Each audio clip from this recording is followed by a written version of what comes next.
Have you ever been in this situation? Your phone buzzes, a message pops up saying, "Hey, I'm near your place. Mind if I stop by in 15 minutes?" Your mouth replies, "Sure, come on over," while your hands immediately start gathering the throw pillows scattered across the couch. But deep in your chest, a surge of tension runs straight down your spine. You care about that friend. Absolutely. So why does your body react as if you're about to enter a battle instead of sitting down for a casual afternoon tea? You start to feel strange, even a little mean because you think you should be excited, not weighed down. Don't rush to label yourself as selfish or inhospitable. In reality, this is a completely natural biological response. Why is it that a visit, even from someone you're closest to, is enough to flip your brain into red alert mode? The answer has nothing to do with your social skills or how welcoming you are. It lies much deeper in how the brain processes the idea of safety.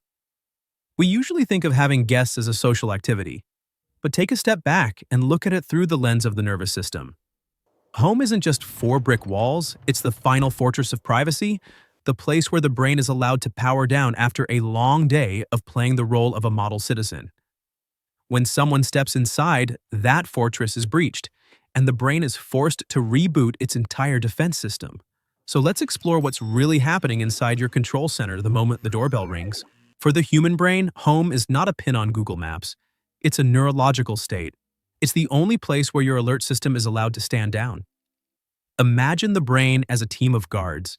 When you're out on the street, at work, or even in a familiar cafe, those guards are always on duty.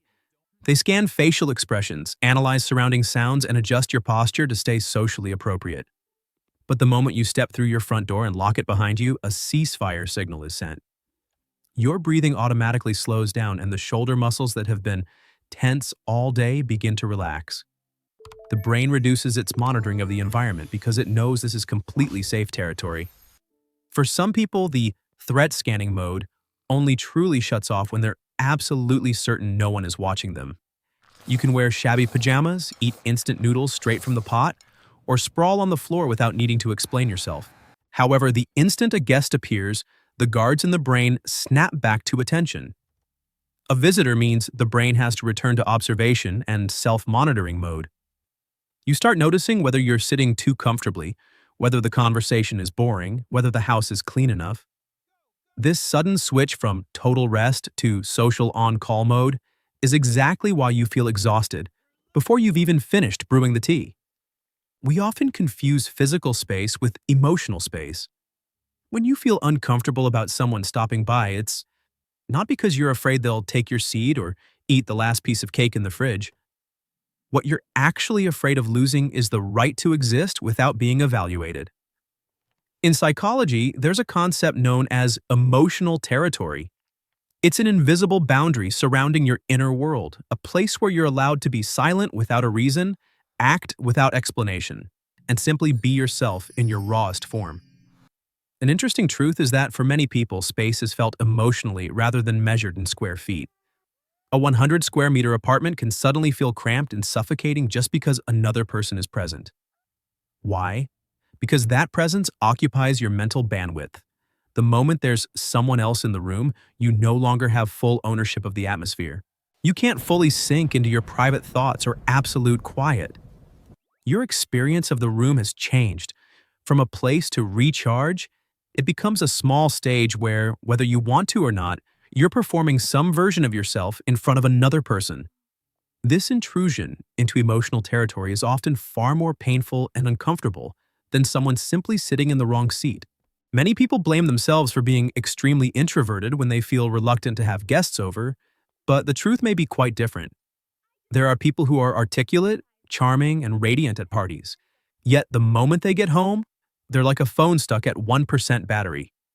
The difference lies in social energy. The human brain burns a massive amount of calories processing interactions when it's being seen. When someone is in your home, the brain doesn't distinguish between a pleasant guest and a difficult guest. It registers only one piece of data. Another entity is present within your private territory. Think of your energy like a battery bar. For some people, interacting with crowds actually recharges it. But for most, every social act, from maintaining eye contact to reacting to a conversation, is a small drain. Even when it's your closest friend, your brain still has to run background processes to sustain the connection. That's why feeling exhausted when you have guests doesn't reflect how you feel about them. It simply reflects your current energy state.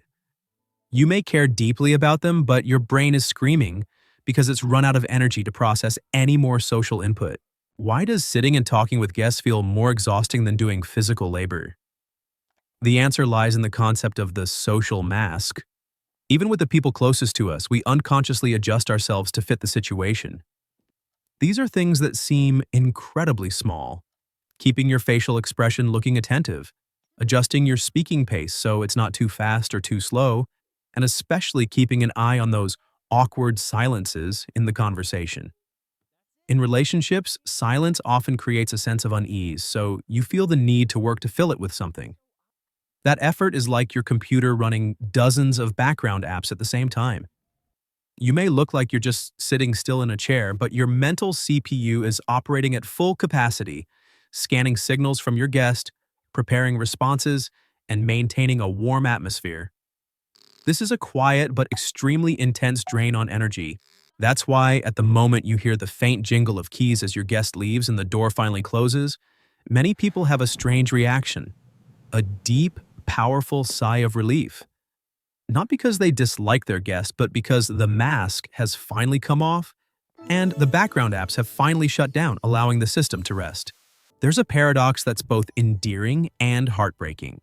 The kinder and more considerate someone is toward others, the more exhausted they tend to feel when guests come over. Why? Because kindness always comes with a massive emotional responsibility. When someone stops by, a kind person isn't just present. They assign themselves the mission of making sure their guest feels as comfortable as possible, fully cared for, and never even for a second feels neglected. They're sensitive to every furrowed brow, every subtle shift in tone, adjusting their behavior accordingly. They worry about accidentally making someone uncomfortable, worry that their silence might be interpreted as coldness. This very warmth and heightened sense of responsibility becomes a double-edged sword that slowly drains their energy. They aren't cold or distant people, they're simply souls who are deeply sensitive to their surroundings. For them, welcoming someone over isn't just a conversation.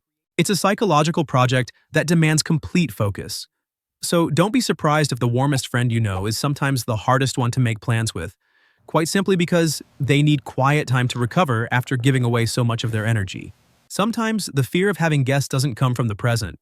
It's rooted in distant memories.